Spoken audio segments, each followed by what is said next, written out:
Oiê, bem-vindos ao nosso delicioso podcast, mais um episódio da segunda temporada. Seguindo a trilha da diversidade dos assuntos que acontecem aqui, a gente hoje vai falar sobre um serzinho muito especial, que era venerado no Egito e era, na Idade Média, tido como uma criatura das trevas. De quem a gente está falando? A gente está falando dos gatos, dos felinos, que hoje em dia ocupam nossas mesas, nossos sofás e nossos corações. Eu falo nossos porque eu tenho duas paixões e não me sinto arrependida, me sinto muito feliz por ter feito essa escolha. E hoje, especialmente, a gente está aqui com o veterinário dos meus amores, né? Violet, Júpiter e Luiz Maurício, que são meus pets queridos. E a gente está hoje aqui com Alexandre Correia, que é veterinário, formado pela Rural, e ele é especialista em medicina felina. E ele vai desmistificar um pouco alguns conceitos que a gente tem dos gatos. Alexandre, muito bem-vindo. Obrigada por estar aqui no nosso podcast. Pelo convite. Seja muito bem-vindo, Alexandre. Muito obrigado. Primeira coisa que eu acho interessante falar é sobre a questão de especialistas, né? Uhum. No Brasil, hoje, eu acredito que tenham 3 especialistas mesmo em medicina felina. Tem pessoas que estudam a medicina felina e focam a carreira nisso. E tem 3 pessoas, dentre elas o Dr. Alexandre Daniel, que é um mestre, um cara sabe muito. Ele que foi meu professor na pós-graduação, ele é fantástico. E ele é uma personalidade que foi para lá para fora, foi para os Estados Unidos, conquistou o título lá e voltou para cá e tal.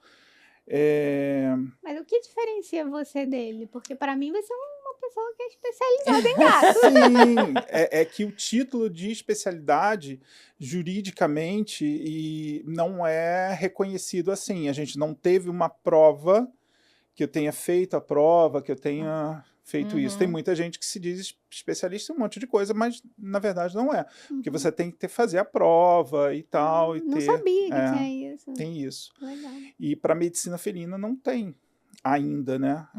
O pessoal está... as associações estão reivindicando isso. Mas, voltando ao assunto gato, é um prazer falar de gato. Gato, eu sempre gostei de gato. A veterinária não foi minha primeira escolha. Eu primeiro fui fazer a medicina e tal, não deu certo. Não gostou dos humanos, né, Alexandre? É muito difícil, não é uma coisa... Eu super te entendo, Alexandre. Humano é um bicho difícil. Aí fui para veterinária e me encontrei na veterinária, me apaixonei pela veterinária.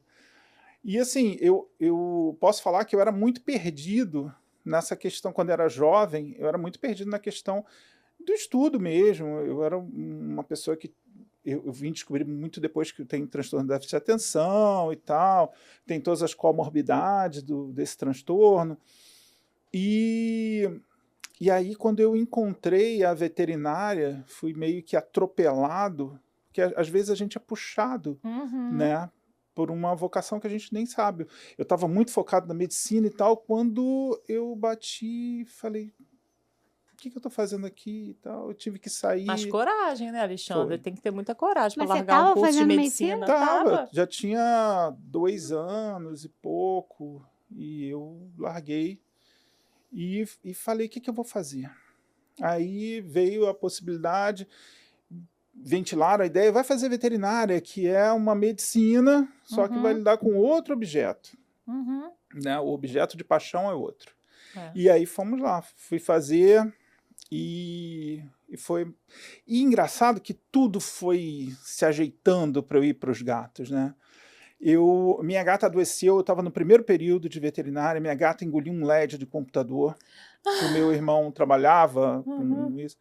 E aí eu conheci uma veterinária que mudou a minha percepção, que é a doutora Heloísa Justen, que ela é fantástica, uma médica incrível, né? As primeiras dedicadas ao estudo do gato, né? Pessoa incrível. E lá eu comecei na estrada dessa paixão por gato. E fui... Mas você fez a faculdade de veterinária e depois você existe uma especialização? Existem pós-graduações. Né? Você passa a se dedicar. Vou ser muito sincero, eu amo gato, mas eu nunca consegui me desvencilhar dos cachorros. Nunca. Os cachorros eu tô assim, cumprindo meu karma, tô ali diariamente pagando, né? Gente, como fala isso? Eu amo cachorro. Não, eu também amo, tanto é que eu não consegui abandonar. Eu amo pets, de modo cachorro. geral, mas eu confesso que os gatos, eu tenho O gato é um ser muito evoluído. Na evolução, né? Tá, saiu da água, tal, começaram a andar na terra. Deus fez o gato e falou, gente, é isso. Acabou aí. Não tem mais para onde evoluir. Você vê o gato, analisa o gato. O gato, ele é perfeito. Se você olhar esqueleto, se você olhar musculatura, disposição de órgãos, o coração do gato, ele fica certinho aqui no meio, certinho. Não tá nem para um lado nem para o outro, é certinho. Pelagem linda, tudo lindo, gato. Olho em fenda, a pupila dele em fenda. Maravilhoso, maravilhoso. Você já viu que ele é apaixonado mesmo. O gato, tudo de bom. E as pessoas têm muito... Quem gosta de cachorro costuma... É difícil, assim, ter... Hoje em dia mais, mas a pessoa tem um pouco de uma rivalidade, né? O cachorro e o gato. Sim. Ah, porque o cachorro, quem gosta de cachorro não gosta de gato. Ah, porque o gato é muito individualista, porque o gato é interesseiro, porque o cachorro faz festa, o gato não faz festa. Júpiter me recebe. Mas a festinha dele é diferente. A festinha dele não é a mesma do cachorro. O Júpiter é um capítulo à parte na medicina felina, porque Júpiter é uma última encarnação de Júpiter. Júpiter chegou num momento de iluminação. Ele tá já, sabe? Júpiter é uma espécie, né? Júpiter não é um gato, ele é uma espécie. Todo gato vai evoluir até Júpiter. Então a gente tem muitos gatos. Até Júpiter. Outro planeta. Outro planeta. Tem muito gato que tem uma agressividade, porque o gato, como você mesmo falou, a história do gato é muito doida, né? Porque ele começa ali com um plantio na região do Egito, naquela região próxima ao rio Nilo e tal, quando saía das cheias e tal, o território ali é muito fértil. Então, a humanidade começou a plantar, e começou a colher, e vamos acumular grãos, né? Vamos acumular grão, e vamos botar onde? Vamos criar esses silos aqui e tal. Onde tem grão, tem rato. E uma das pragas são os ratos. Os pobres dos roedores, eles carregam com eles uma série de doenças. A leptospira na bexiga, as pulgas, né, que transmitem e transmitiram a peste negra e tal. E aí, mata, né? E mata. Né? E aí, o que aconteceu? Surgiu o gato. O gato foi desenvolvido ali no deserto, né? Deus criou o gato ali no deserto. O gato, ele é uma coisa que é importante a gente dizer, né? Que o gato, ele não foi feito para beber água. Muita gente fala, porque meu gato bebe um monte de água. Seu gato bebe um monte de água porque ele está desidratado. Ele está morrendo na desidratação, ele está seco. Seu gato vai virar pó. O que acontece? O gato, ali voltando, né? Porque eu vou, depois eu volto. Ali no Egito, começou a ficar... ele começou a encantar as pessoas. O ser humano começou a ficar encantado pelo gato. E desde aquela época já começou uma seleção natural para atrair os gatos que eram mais sociáveis, porque o gato sempre foi um animal adrenérgico. Ele está ali para fugir ou atacar. Ele foi feito para isso. Então, ele tem na cabeça dele Isso é uma característica do felino, de modo geral. Sim, né? porque os felinos eles evoluem de uma matriz. que é o Felis silvestris, né? Depois veio o Felis catus. E ele vem, assim, desenvolvendo uma paixão, e o egípcio, toda aquela área ali ficou apaixonada por ele, foi. Até que surgiu a deusa Bast, né? Que é a deusa Bastet, que é a deusa da fertilidade e tal, e a partir daí o Egito se tornou um grande exportador de grãos, de uma série de coisas, né? Eu fiquei sabendo há pouco tempo que ele exportava múmias de gato. Eles acharam 300 mil múmias num lugar lá e começaram a exportar. A própria, acho que a Inglaterra importou as múmias de gato para fazer adubo. Isso é um absurdo, gente. Isso que horror. Isso é uma violação histórica, uma violação do gato, uma violação de tudo.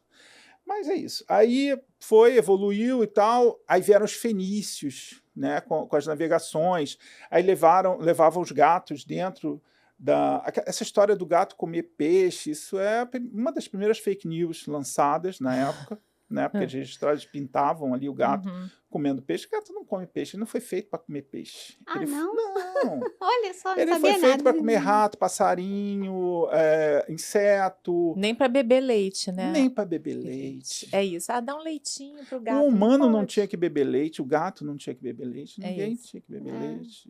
Você vai até um momento, depois você para a lactação. E o gato, ele é um carnívoro por natureza, né? Então, os fenícios gostavam muito porque jogavam os gatos ali dentro, eles faziam a festa, ele comia os ratos todos, Faziam uma limpeza, faziam uma né? limpeza. Até, acredito que na Alexandria, quando os gatos chegaram lá, na Alexandria tem uma questão muito grande da cultura, do livro e tal. Eu acredito que na Alexandria tem uma das maiores bibliotecas, e eles colocavam os gatos, porque os ratos roíam os livros. E aí eles caçavam os ratos. Então, assim, o rato foi um sucesso mundial, acho que foi um case de sucesso de Deus. Deus, sabe, se deu muito bem nessa. Em compensação, o ser humano foi um case. Mas aí não dá para acertar tudo, né, cara? Não dá. Ele tentou, mas ele tinha acertado tanto no gato que... Não é? Já gastou todas as fichas, né? Ele estava ali no 7º dia, falou... Tô cansado. Fazer um negocinho de barro aqui, vamos ver o que dá.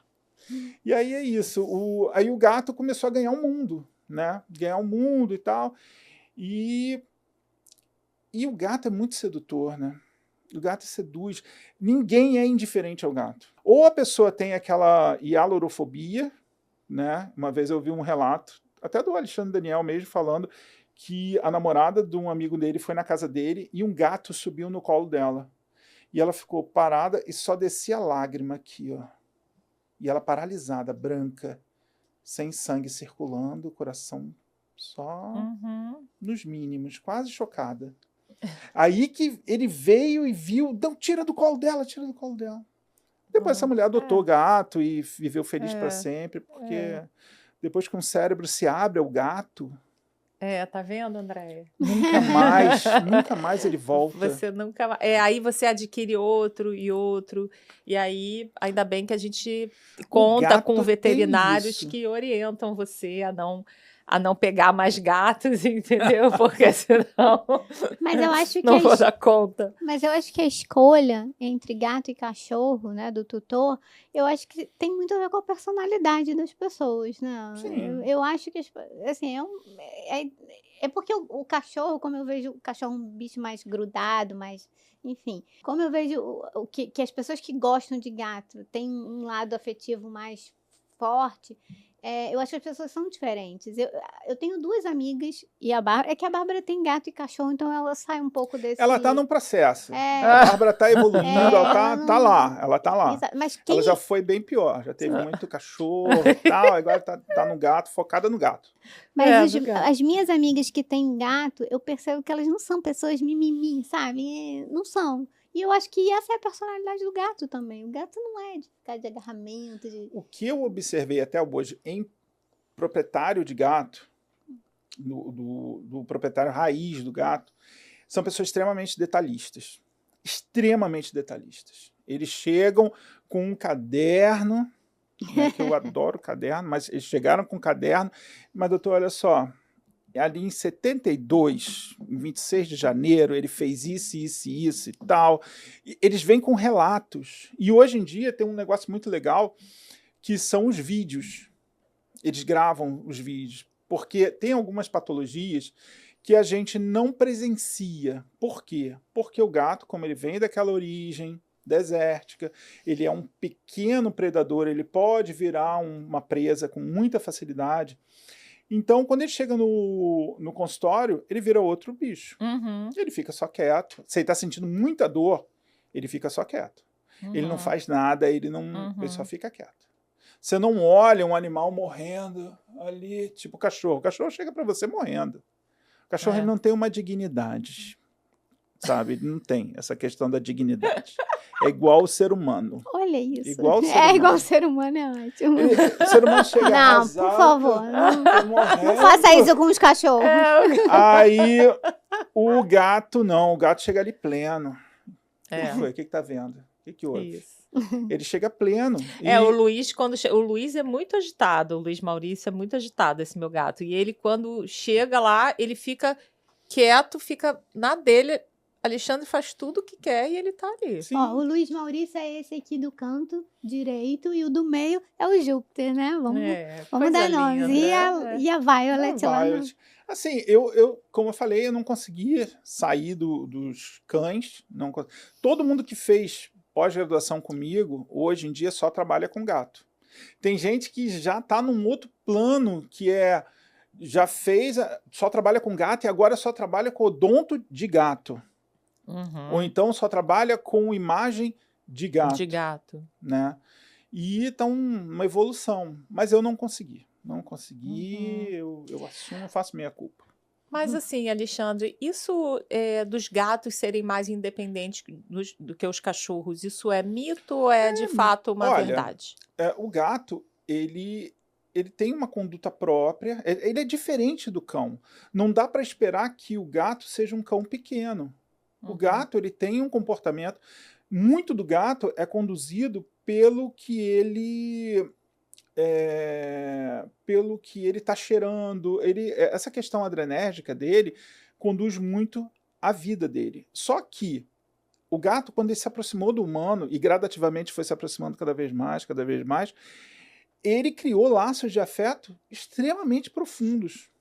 Ele é capaz de amor. Por exemplo, eu tenho uma gata totalmente psicopata, uma gata ruim, uma gata de coração, que ela é apaixonada pela Thaís, pela minha esposa. Apaixonada. Quando ela vê, ela começa a mexer a mãozinha, amassar um pãozinho, e toda aquela brutalidade, toda aquela ruindade no coração se desfaz. Então ele não é psicopata, porque você sabe que o psicopata em nenhum momento ele... Bom, eu não ponho minha mão no fogo por ninguém, né? Eu não confio em ninguém com mais de 30 dentes. Então é aquilo.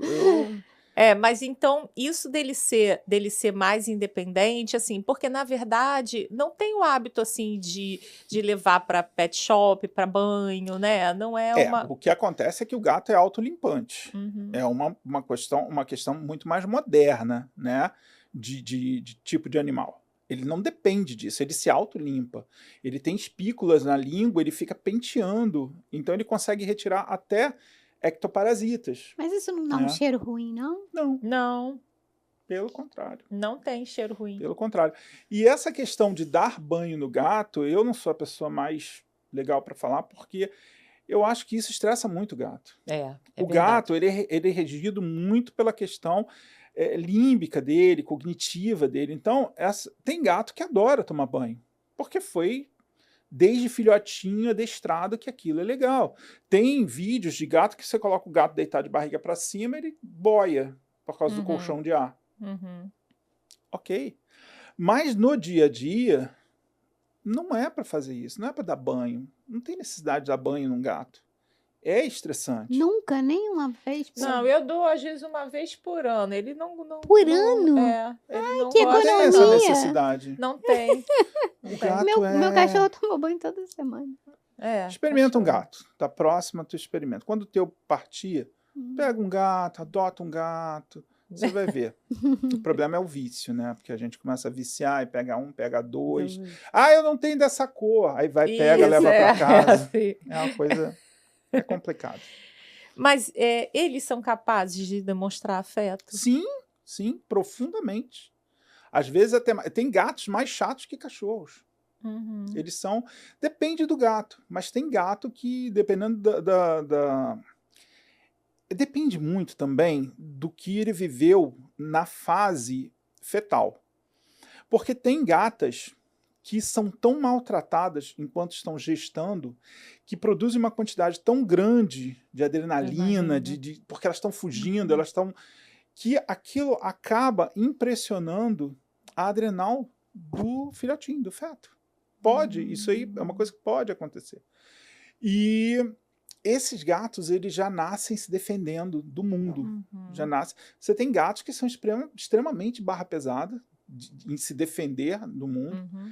E tem gatos que são uma docilidade, um Júpiter. Mas isso tem a ver com a raça do gato? Às Como vezes, é o cachorro, não. por exemplo. Ah, o Golden é um cão super fofo, sociável com criança. O gato tem isso ou não?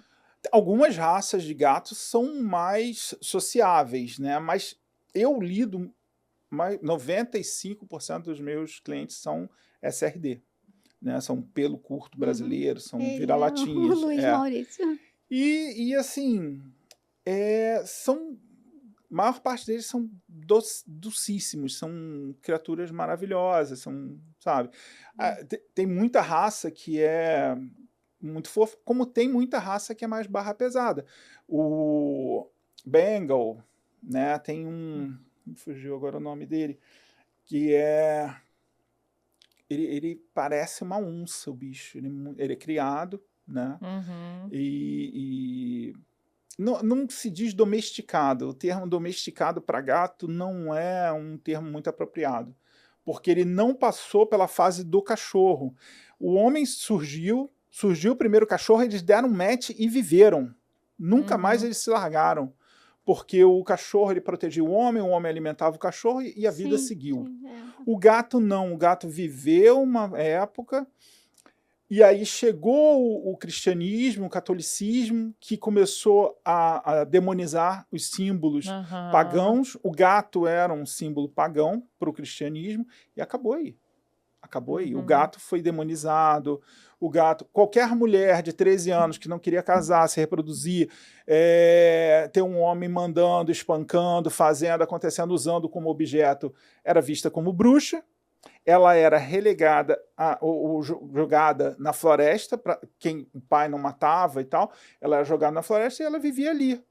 E ali e tal, ganhava o dinheiro dela, conseguia viver, e os gatos ficavam perto delas porque acabavam sobrando uma comida, ela dava e tal, e aí começaram a anexar a figura dessa mulher e a do gato, a mulher bruxa e o gato como sendo o animal da bruxa. Da bruxa, Ou né? seja, bruxo. Bruxo. Aí começa a viagem humana, né? Que aí o humano começa a criar em cima. Que loucura isso, né? E assim, Alexandre, uma curiosidade, assim, na clínica, como é que você vê, qual a diferença assim, mais marcante que você vê? Você falou um pouco do comportamento do gato, que ele fica mais parado, né? E o cachorro, ele demonstra mais essa...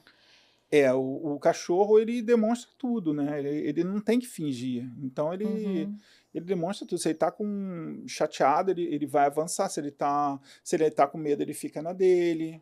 Se ele tá com dor, chora. Chora. Ele vocaliza muito mais que o gato, né? O gato, para vocalizar... Existe uma doença que está sendo mais diagnosticada hoje em dia do que era, que é a degeneração articular, que é tipo artrite, artrose e tal, uma degeneração articular que está sendo muito mais diagnosticada hoje em dia do que era. Tipo assim, há 10, 15 anos atrás não se falava quase disso. E que gera muita dor nos gatos. Muita, muita dor.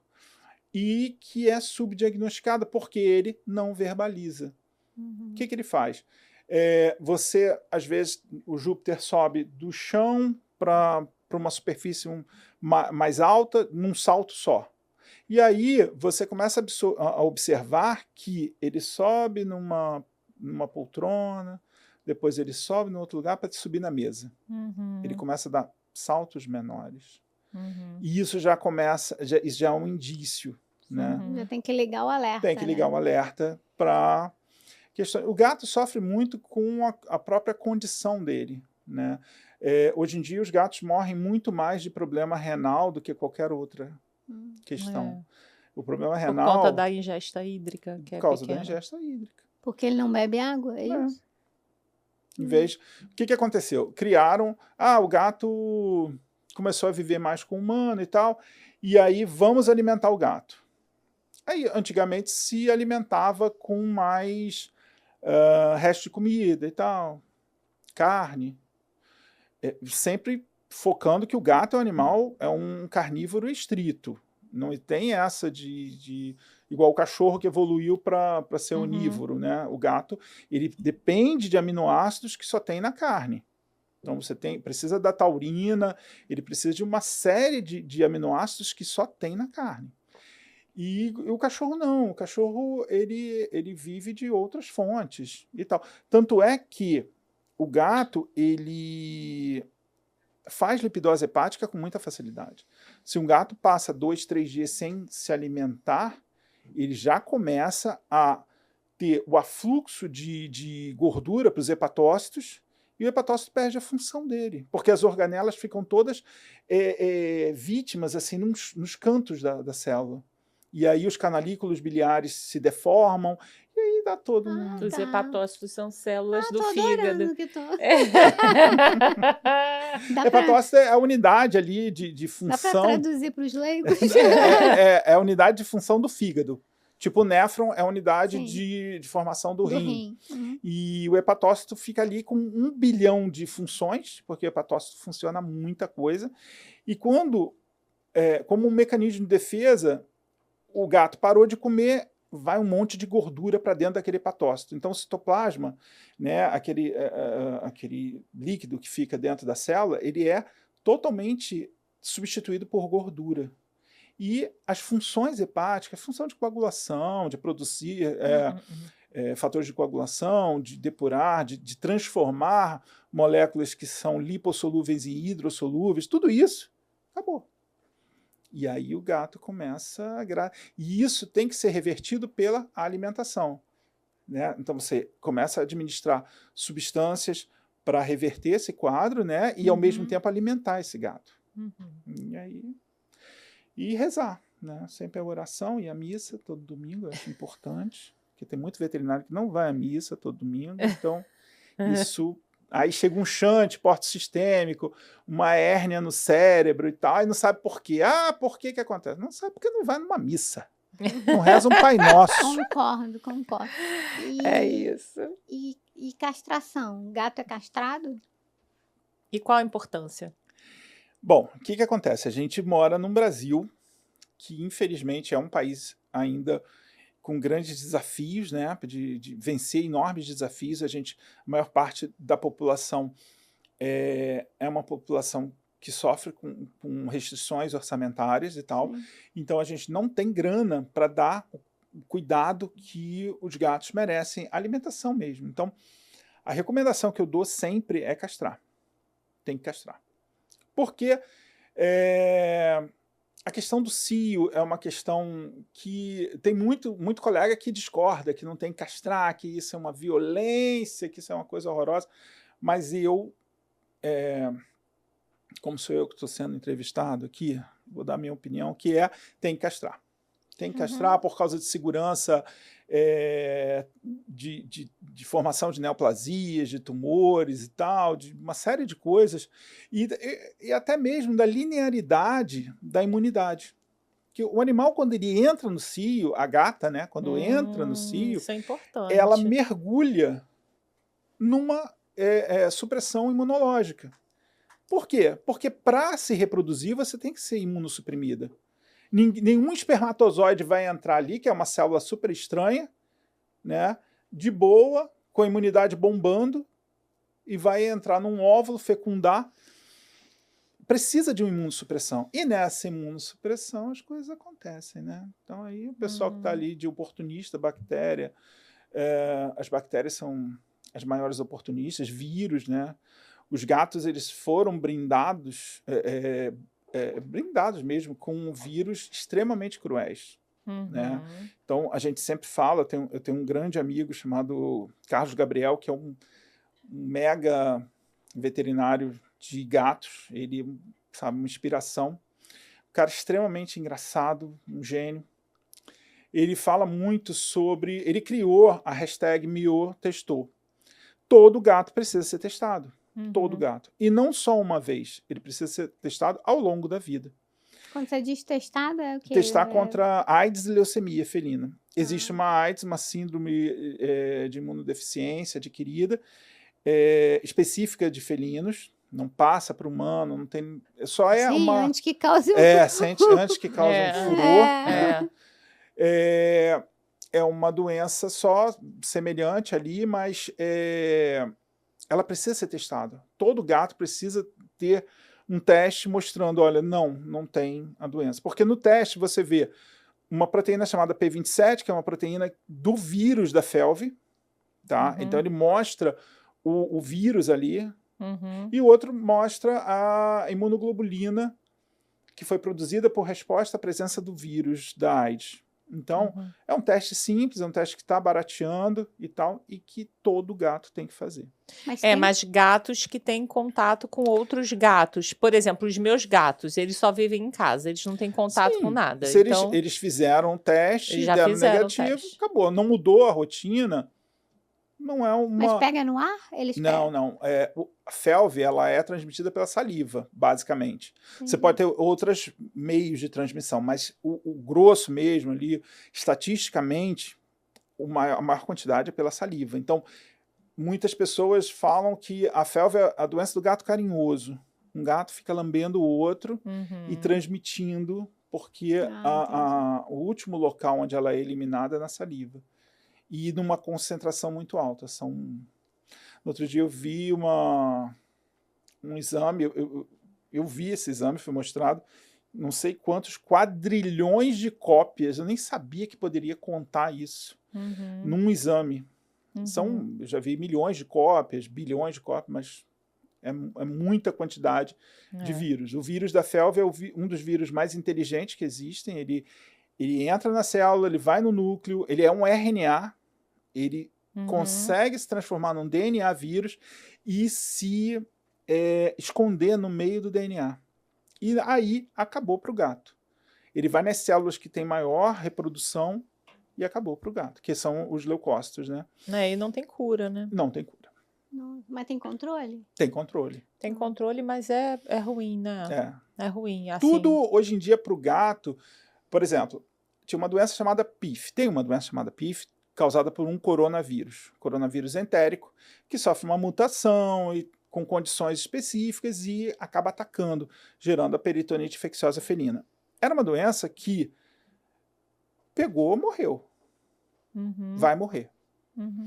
Aí veio a pandemia, com as pesquisas, com uma série de coisas com retrovírus, né? Antirretrovirais e tal. Descobriram que se você faz a terapia com o GS, acabou o problema. Cura.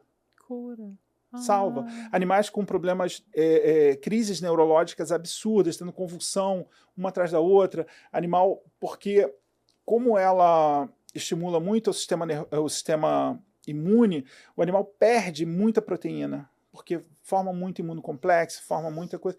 Então ele vai minguando, ele vai emagrecendo, ele vira pele e osso.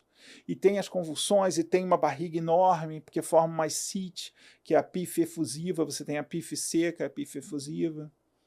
Gente, me corta, pelo amor de Deus, que eu vou falar compulsivamente aqui, como se não tivesse um amanhã. Me corta. Não, de jeito nenhum. Não, mas você falou isso da FIV, da FeLV, isso é muito importante, porque, e você sempre falou para mim, se você pegar outro gato, você não leva para casa, você traz para cá pra gente testar primeiro. E Você assim, pode levar uma doença, né? por exemplo, o que fazer? Eu pego um gato, Aí eu falo, vou levar para minha casa. E ele dá FIV, FeLV positivo. Aí é brabo. Quando a gente adota o gato, a primeira coisa que a gente faz é testar. Se for possível, claro.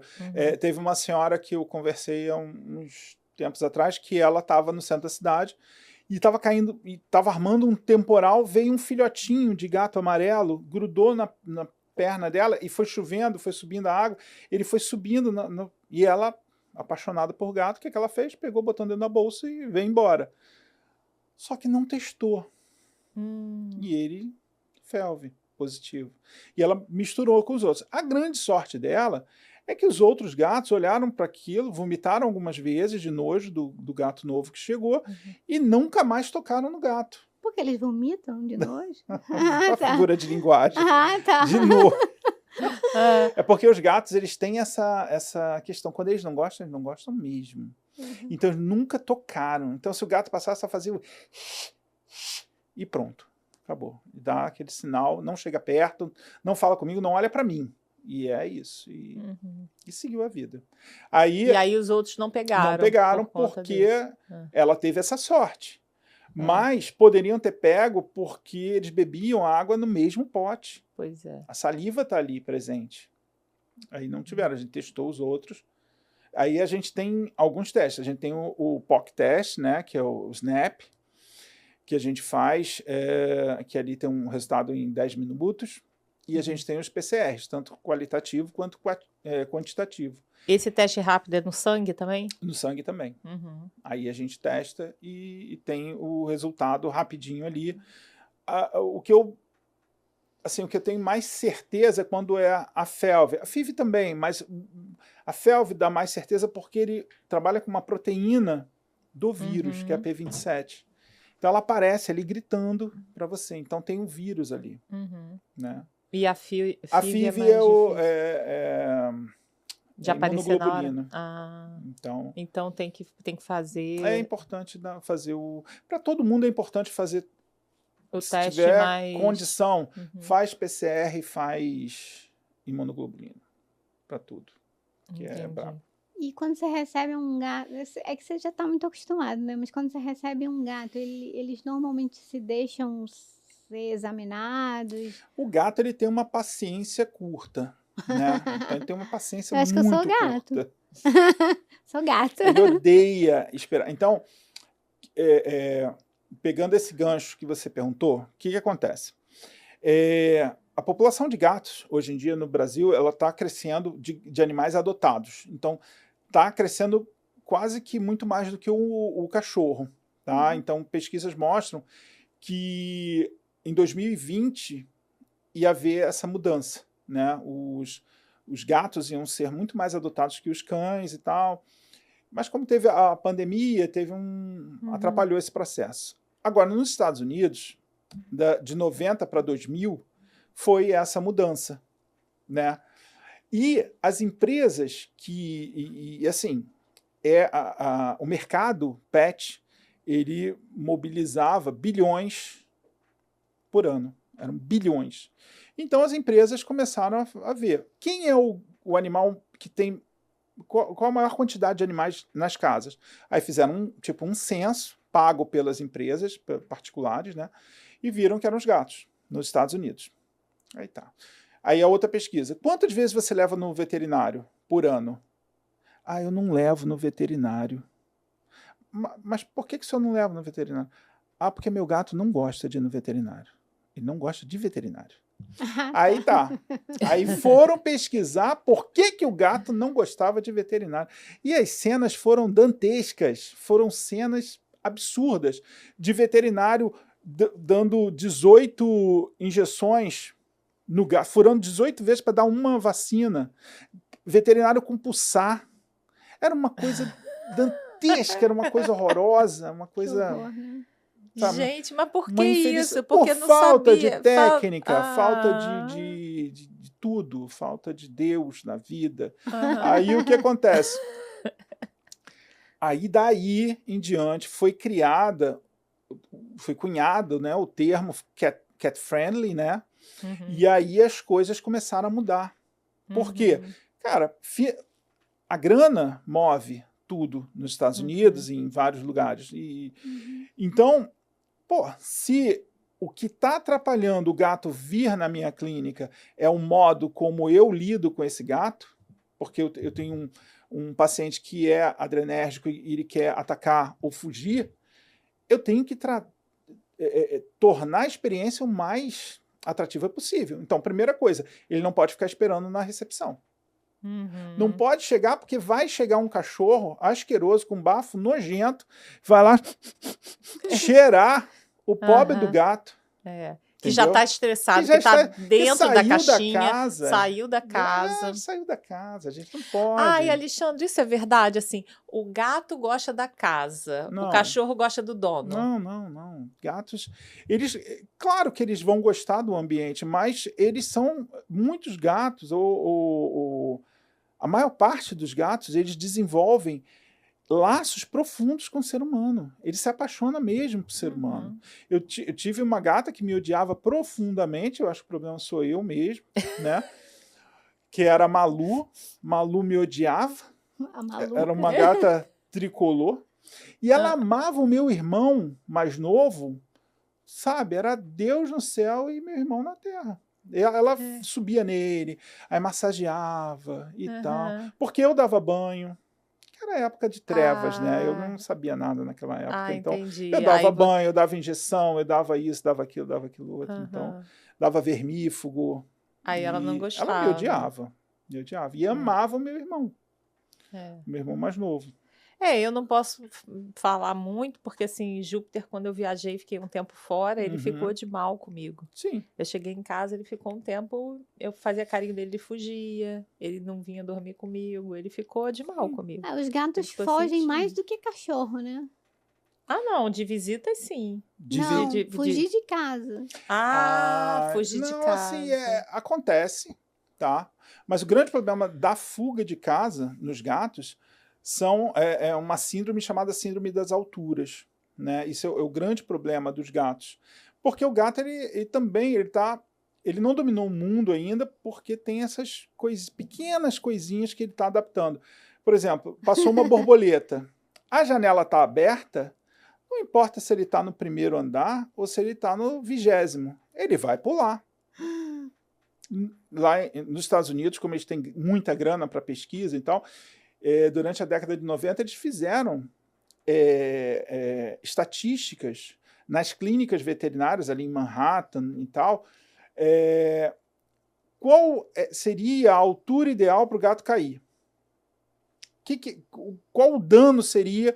E aí foi estipulado na época que a partir do 10º andar era mais seguro, porque dava tempo dele ajeitar o corpo, né, o sistema vestibular dele, colocar o corpo dele certinho, né? defecar, urinar e cair. Que isso? E aí ele vai arrebentar. Sobrevive? Sobrevive. A Thaís tem um cliente que o gato pulou da cobertura. E aí ele fraturou, né, o terço distal da pata. 10º andar, a gente está falando de 30 metros. Sim. Sobrevive. E aí, é claro, vai ter uma... Sim. Não dá para chegar na estratosfera e jogar o gato, né? Ele não vai... Não é um esquilo voador. Então, vai morrer.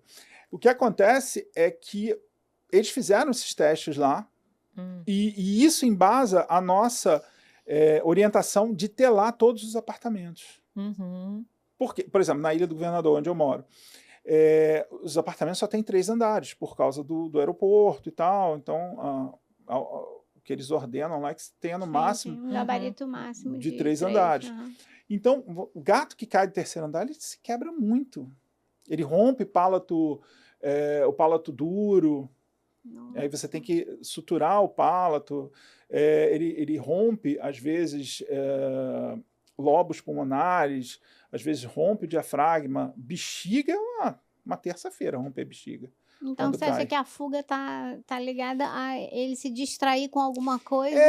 Porque o gato, a gente tem que falar dessa dualidade, dessa dicotomia, né? Que viver fora de casa é o ideal para o gato, na cabeça do gato. Porque ele tem caça, ele Aham. tem uma árvore para subir, ele tem, sabe, toda uma vida para explorar, porque o gato é explorador. Uhum. O que acontece? O gato que vive fora de casa, ele vive em média 3 vezes menos do que o que vive dentro de casa. Porque ele vai pegar uma Uhum. felve, ele vai pegar uma esporotricose, que é uma doença fúngica, que é uma epidemia subdiagnosticada aqui no Brasil.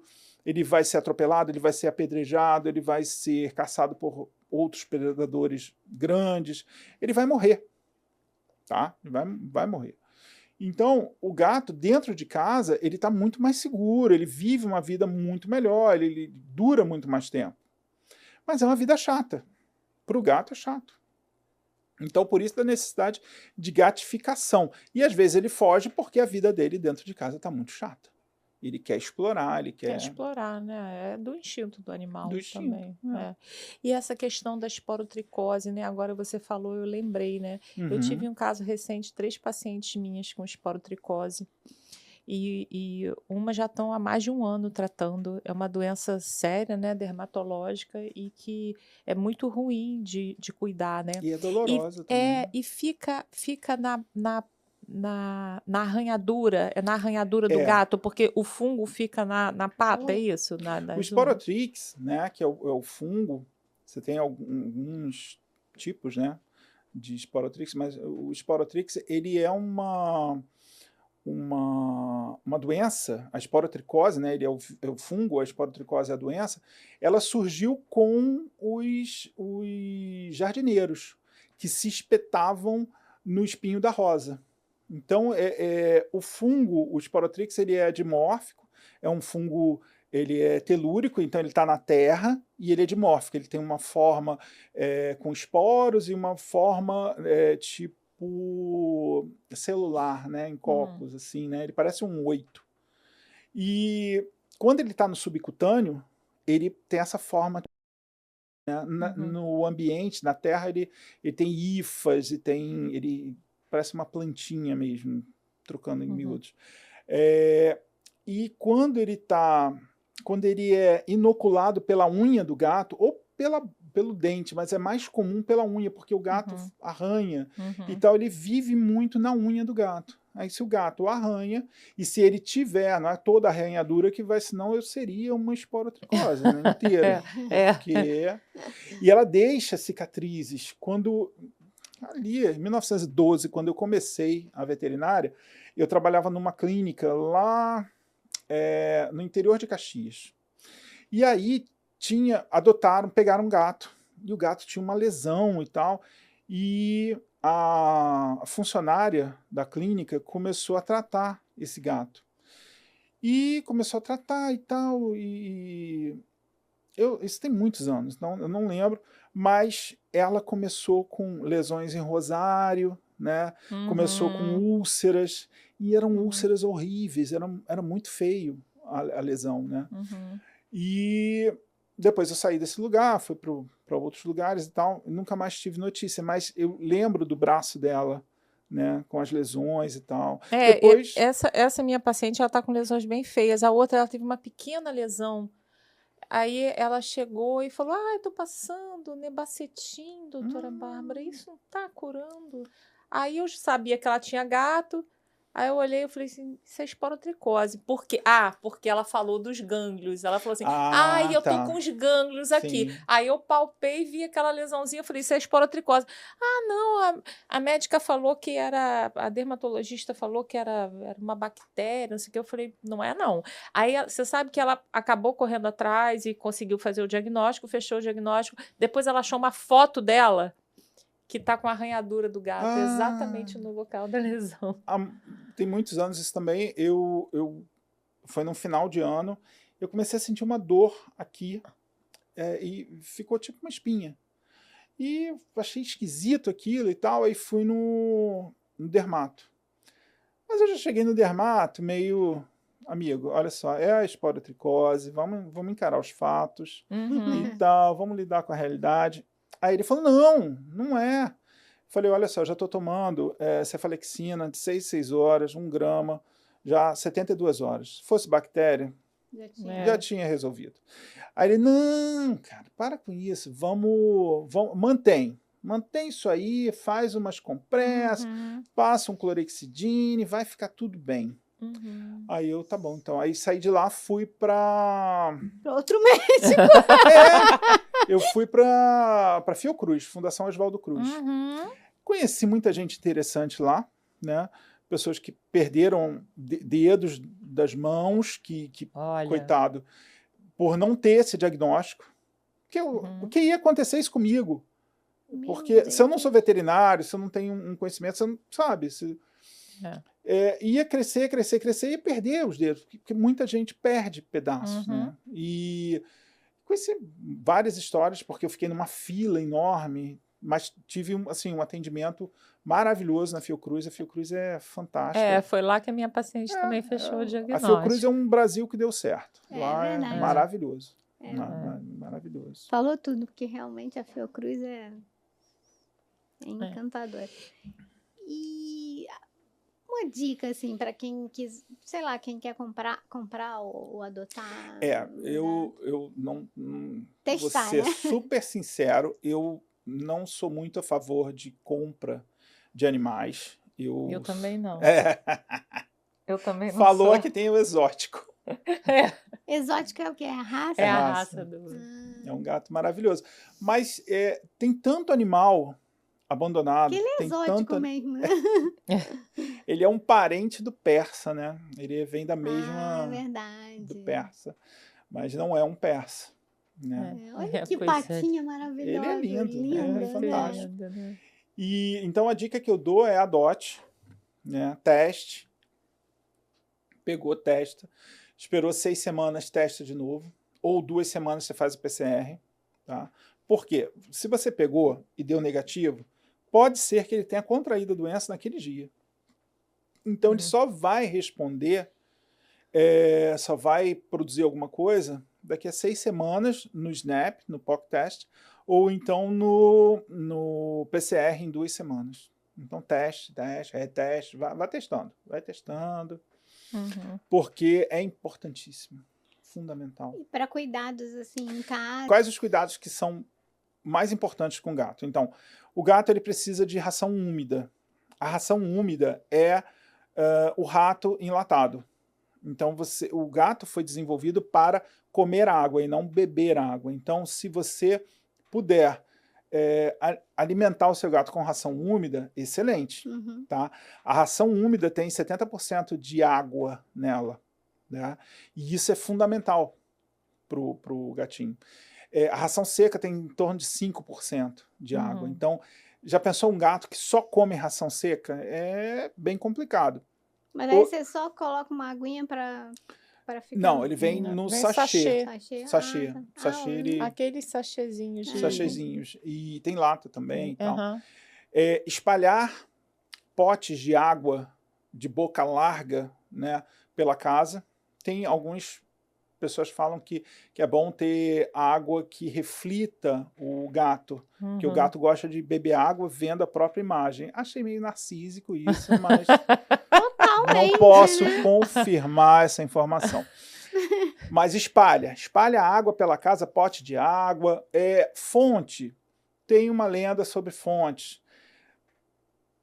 As minhas gatas bebem água em fonte, fazem até fila para beber água. Tem um ordenamento lá. Mas não é uma repetição. As minhas gatas são assim, mas não são todas. Mas é uma coisa legal. É uma bilha? Tipo uma bilha que os... Não, fica mesmo... É um motorzinho de aquário que fica jogando água. Tá, é porque meu cachorro ele bebia água na bilha. Sim. Só que depois a gente deu água um dia fora da bilha e nunca mais ele quis pegar na bilha. Claro, porque a bilha é um esforço. O cachorro... Mas ele é cachorro, era tão não é burro. lindo, e fora que não, porque ele é um cão muito peludo, igual a Violet. A Violet é um Shih Tzu, né? Shih Tzu. O meu cachorro é um Lhasa, e ele muito pelo, assim, a gente preferia a bilha, mas depois que ele... Mas é um esforço muito grande para ingerir água pela bilha, a quantidade muito pequena. Sim. Então, dá uma desidratação. O gato é um animal desidratado. Se você vê a densidade urinária de um gato, é a mesma densidade urinária de um cachorro desidratado. Mas é a densidade urinária normal dele, é a característica dele. Agora, quanto mais fontes de água tiver na casa, maior a chance dele beber, porque ele está passando, olha, vem cá, de quem é isso aqui? Ah, vou beber. Aí vai e bebe a água ali. Mas olha só, tem que ser água limpa, né? Sim, porque com certeza. Gato, isso é mito, assim, gato é um bicho muito limpo. As Muito pessoas falam limpo. isso, mas eu vejo isso na minha casa. Isso porque, aí é assim, verdade. se tem um pelinho, o Júpiter vai fazendo assim, ele vai limpando, ele vai usando as patinhas para limpar, para ele poder beber aquela água. A Então, própria, troca a água sempre. a gente sempre fala que a fórmula, por exemplo, de bandejas sanitárias é N mais 1, é o número de gatos mais uma. E elas têm que ficar dispostas em lugares diferentes, que elas não podem ficar juntas, senão ele acha que é uma grande bandeja, tipo, chegou na praia de Copacabana e tá ali, uma grande bandeja para ele enterrar as fezes dele. Então, não você tem que botar bandejas em lugares diferentes, né? Porque para estimular o gato a urinar, a defecar e tal, porque se a bandeja estiver suja, ele não vai. Sim. E aí ele começa a reter urina, começa a reter fezes. E isso é complicado. Naquela história que eu falei sobre a doença articular degenerativa, dos sintomas é constipação. Ele não defecar. Por quê? Porque dói entrar na casinha, dói entrar na bandeja para defecar. Então ele segura o máximo até ir lá. Só que quando ele chegou lá, como ele é um carnívoro, já ressecou tanto as fezes que não sai. Aí você tem que fazer lavagem intestinal e tal. E aí é complicado. Aí é muito sofrimento. Porque você vai ter que sedar. Tudo no gato, né, você vai depender de sedação. Muitas coisas. Por exemplo, um quadro que é muito comum na medicina felina é a obstrução uretral. A uretra peniana do gato é muito fina. E eles podem produzir cristais, podem produzir proteínas que vão entupir aquela... E aí, entupiu, ferrou. Ele pode morrer, e pode morrer do coração. Por quê? Porque retém tanto potássio, porque não consegue eliminar, retém tanto potássio, gera uma hipercalemia e ele pode falecer, dependendo do tempo que ele fica obstruído. Então, assim, os cuidados básicos são comida líquida, né? A comida mais líquida possível. Ele gosta muito da comida sólida porque faz o crack-crack. O gato, ele não mastiga, ele não tem o movimento lateral que a gente tem. Ele foi feito para cortar. A mandíbula dele trabalha assim. E o crack-crack nos dentes posteriores é meio viciante. E a quantidade de carboidrato também na ração seca é muito grande. Então, eles ficam viciados. Eles adoram. Então, assim, a ração úmida é uma grande dica. Higiene, locais limpos, eles se sentem muito melhor. Telar a casa, colocar tela. Existem dispositivos no mercado para gerar bem-estar olfativo, né? São os feromônios, eles ficam liberando feromônio, que é um odor que a gente não sente. Ele capta pelo órgão de Jacobson, que fica no céu da boca, ali atrás dos dentes. Vai até o sistema límbico e fala, olha, tá tudo bem. Isso eu acho um grande ajuda pro gatinho. Eu botei uma vez na caixa. Causa um bem-estar. Eu coloquei na caixa para ele não ficar tão incomodado de estar dentro da caixa para ir pro veterinário. É um cheiro que a mãe dele libera quando ele está amamentando. Então, ele fica muito relaxado. Isso, dele, isso aí mesmo. E, Alexandre, o que é essa massinha, esse pãozinho que amassa? É um momento da vida do dia do gato que ele dá uma relaxada e ele meio que mimetiza a época que ele mamava. Né? Eu sinto tanta peninha quando o Luiz faz isso. O Luiz faz muito isso no meu travesseiro. Só que assim, ele faz um pouco com a unha, assim. Sim. Porque ele tem saudade da mamãe, da amamentação. Ela tem pena de tudo. Eu tenho peninha dele, porque eu falo... Tadinho, né? Tadinho. Não, tem empatia, empatia. Foi a questão, não podia ser veterinário, né? Porque o veterinário não pode ter pena. Então, porque assim, você tem você tem uma empatia com o dono do gato, com o dono do cachorro, com o animal, que você vê que ele está sofrendo, então você consegue se colocar lá, mas você tem que ter distanciamento para poder tratar. Claro. Para poder cortar, para poder fazer acontecer. Tem algumas inflamações, por exemplo, em glândulas, em saculações adanais, né, que o humano não tem, mas o carnívoro tem, que você tem que ter meio que uma frieza, porque ali está doendo pra caramba, é no ânus, está doendo muito e você tem que comprimir aquilo para dar uma liberada, tipo um abscesso, né? Ai, meu E Deus. dói muito. E Ai. você tem que ter esse distanciamento para poder fazer. Mas, Alexandre, fala a verdade. Quem dá mais trabalho? Os tutores ou os bichos? Ah, meu Deus do céu. Tem que responder, porque é complicado. Bom, se ele disse que os gatos já são evoluídos, é óbvio que a resposta... Não, com certeza. Os gatos, eles não dão... Eles dão o trabalho que eles foram programados para dar. O gato, tem muito gato que chega lá desesperado, apavorado, então ele vai demonstrar uma agressividade. Chegou uma gata ontem lá para mim com um complexo de gengiva estomatite absurdo na boca, que ela não aguentava abrir a boca. Então eu não vou forçar ela a abrir a boca. Se você sabe que aquele animal está sentindo dor, eu não vou esticar, abrir a mandíbula dela para olhar uma coisa que pode ter um tumor lá? Pode. Pode ter uma tumoração na língua, na gengiva? Pode. Mas eu preciso sedar esse animal. Eu preciso dar conforto ao animal. Eu não posso obrigar, mesmo com a questão da mesma coisa com a questão da degeneração articular. O animal está sentindo muita dor. Eu não posso pegar a pata dele e esticar. Ai, nossa. Porque ele tá morrendo de dor. E você tem que ter essa noção. Né? Então, assim, os animais, eles dão o trabalho que eles têm que dar. Agora, o dono é que é mais complicado, né? Que aí é contigo, né? Você encaminha, o né? teu karma. Cada um com o seu, né? Cada um com o seu karma. É verdade. E, assim, eu já ouvia frases do tipo... Quando a gente tem que fazer uma eutanásia, que é uma questão...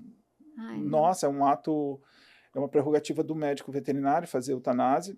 E a gente tem quesitos para poder fazer, então tem que ter todo um questionário para autorizar a gente a fazer e tal. E é uma vontade do tutor.